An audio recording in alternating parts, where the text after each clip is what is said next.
I'm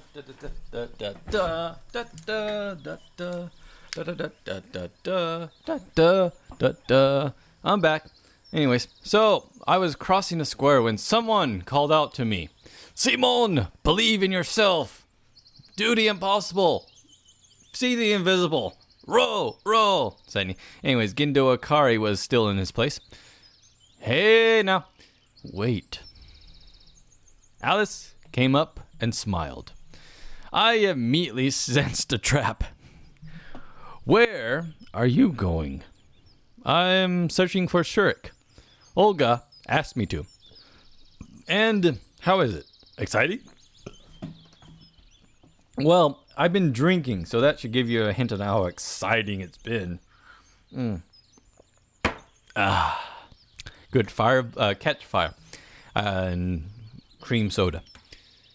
She looked intently into my eyes, and I turned away awkwardly and blushed. Tee-hee. "Not really. But, a pioneer's missing. Surely you're not freaking out over such a minor thing. A man's missing.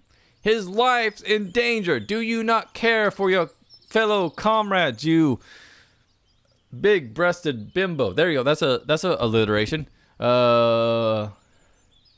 Angry Alice. I can't think of another A word. Anyways.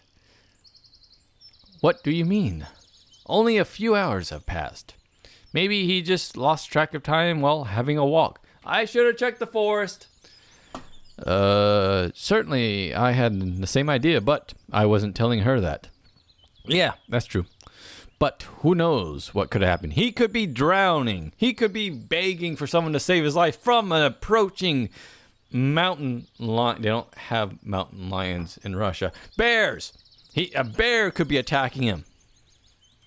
"A bobcat? No, they don't have that there either. Let me help you with it." "Here in public? Oh, you mean the search?" With what?" I got suspicious. "With looking for Shurik." "Oh, but I can do it." "Oh, come on. Fudge it, yeah, I'll take the company." She smiled at me, but there was something mischievous in that smile. I'm like Porky Pig. At some point, I just give up. Naturally, her smile was cute enough, but it really seemed like there was something behind it. "Well, if you insist." Since I could not understand what's on her mind, I had no real reason to refuse. And there's another alliteration almost. "But before we go, I have one more thing. I have to get one thing from home." "Oh, okay, I'll wait for you." "You're actually serious about just standing there?" "Let's go." Okay. "Oh, look. Hey, it's a Bacardi symbol. She drinks rum." Oops, and I clicked the button. So as you can see here, the New England Patriots beat the Seattle Seahawks months ago. Why is that still there? Anyways. And it feels like 68 degrees out there. That's not my zip code anymore. I moved. Oh well, whatever. We approached Alice's cabin. It would be just like all the other cabins if not for the Jolly Roger on the door. Bacardi, right there. "By the way, Ulsa is my roommate." "Well, no shit." "Okay. Who else would have her?" Okay, yours is this one, clearly. Was that even around back then? That's definitely a modern thing, isn't it? Hold on. Is that Detroit Rock City? I don't have my phone here, do I? I never have my phone when I'm recording. Oh, well, it's probably for the best. And then that's Ulsa's because she's athletic and sports. Hey, look, it's someone guy's name there. I'm stalling for time, but ha, ha, ha. We entered the cabin. The complete chaos inside reminded me of my old flat. Though why I thought of it as old. In general, I would imagine a girl's room different. Snow white sheets, walls and floor ceilings shining spotless. You chauvinist pig, you. But when you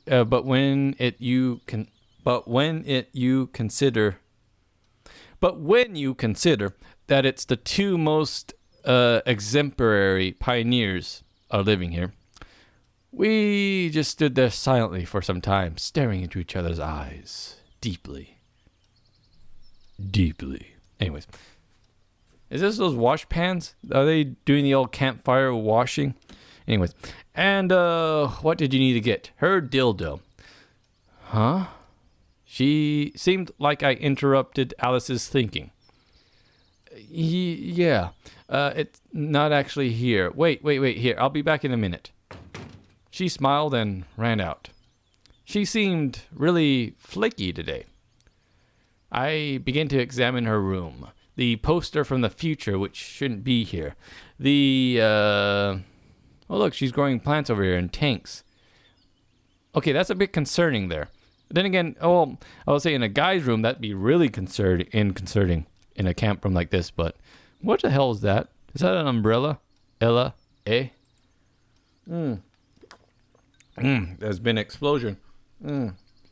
Just a decent mess. Excuse me. Drinking. Well, at least by looking at this mess created in one Pioneer session, I can surely say that I am not the messiest person in the world. Nor are you the strongest, because RD is the strongest man in the world. Anyways, the department complete. I wasn't thinking about anything in particular when just looking around the room. Posters of Soviet artists, some books on the shelves, various household items. And then I realized that everything is wrong. Something will happen soon. Something bad.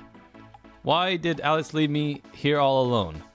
Then there was something I had to discover. Just leave. Get out the room first. My gut told me that it was dangerous to stay here. I went to the door and tried to open it. Locked. What a surprise. How did she manage to quietly lock me in? I didn't know what's on her mind, but I need to get out of here. I went through the window and climbed out. Now I can take care of business, or I chose the second option and waited. What is the reason she locked me up? I wanted to know what was happening. Plus, I really wanted to see Alice's face when she finds the room. I hid in the business bushes next to them and waited. After some time, I heard footsteps. Alice and Olga came to the house. You'll see everything for yourself. She opened the door and went in. A few seconds later, she ran back out.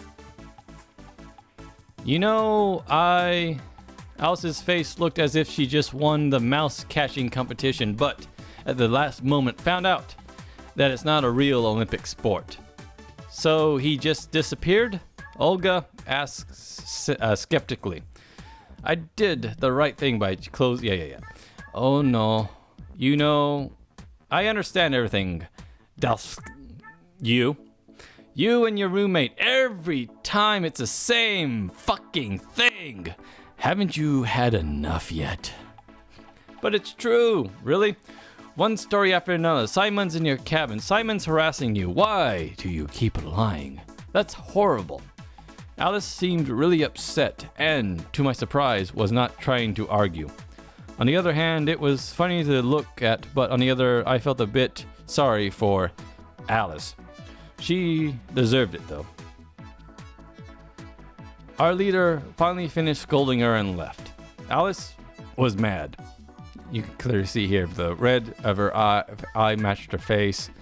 Anyways, Alice was as clenched and it seemed to explode. I sat in the bushes and laughed quietly. However, I was wondering what was on her mind, and I came out of hiding, not afraid of the begin beating. So, what exactly did you want to show the leader? Me? Alice turned and looked at me with disbelief.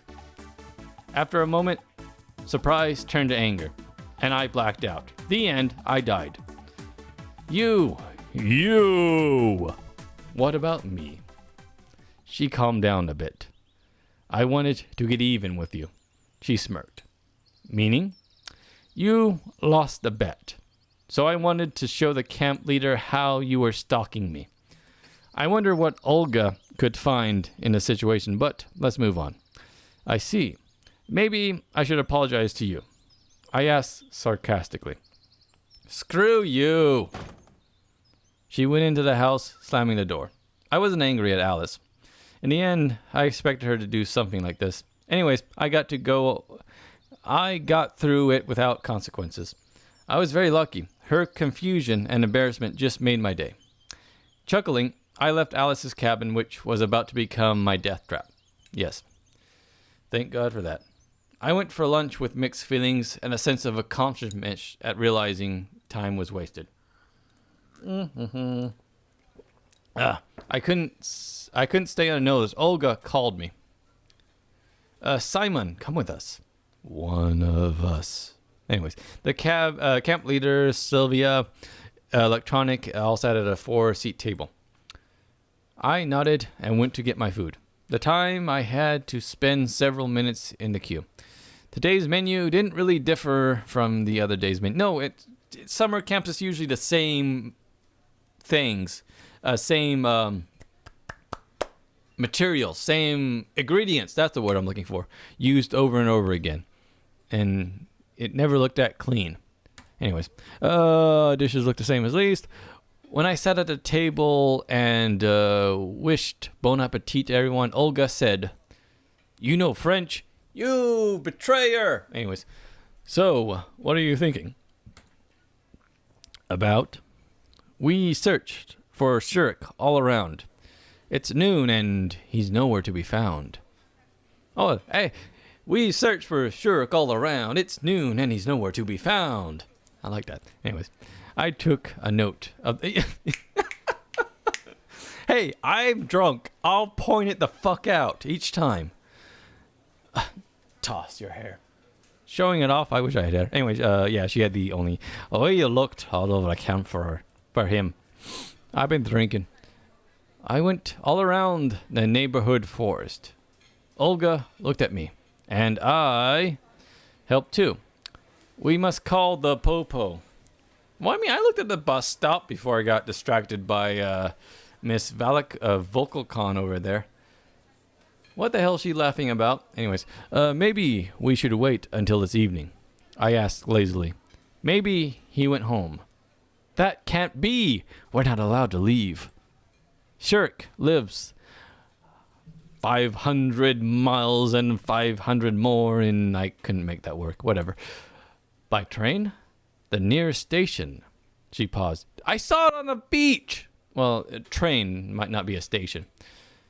Is far off. Now it was getting interesting. Every time the conversation reached the point of concerning ways I could leave Seattle, all the camp inhabitants... By the way, your hair's still floating in air somehow. Changing the situation. How far is far? Really far. You know, you could give me like miles or kilometers, excuse me, Russia. The camp leader looked at me, indicating with her expression that asking more questions was not advised. So we could go deeper into the forest. Maybe he got lost. Aye, maybe the little lads took him with the parts of gold and other stereotypic stuff get killed for in actual countries. Shurik always takes a compass. Chimed, erotic. I wonder what else could be found in his magical vest, assuming he had one. He was Batman. He was the knight. Police! We should call the police this evening. Yeah, go for it. Wouldn't hurt. Do it. What does it matter to me? I'll be trying to bang all these people who are apparently 18 years and older. Not right now. Why not? Why are you so opposed to it? The police might give you answers. You know, they'll actually give you straight answers maybe. Why are you hiding from the police? Okay, so you'll do it later? Then they were all silent. We should be able to find him before evening. We still have time. If he's actually got lost, we have no time to lose. She actually looks concerned. She looks pissed. We cannot be sure. Then, where is he? Where? There was some truth to the camp leader's world. Hiding the whole day just like that is suspicious. Why would he do that? Shurik seemed to be quite a serious pioneer. Ulsa would have been a better fit for this behavior. So, there's good reason to believe that he was gone. Gone, gone, baby, gone. All that can be done here already has been done. We just have to wait. No, we could call the freaking police. I'm with her. Call the police. Doesn't affect me at all. Sylvia, Eric, and Olga looked at me sorrowful, but didn't say a word. Ellipses butted into the conversation. I finished my lunch. Oh, there's only lunch? Cool. Took the tray and left a cantina. Worst cantina ever. They don't have any tequila.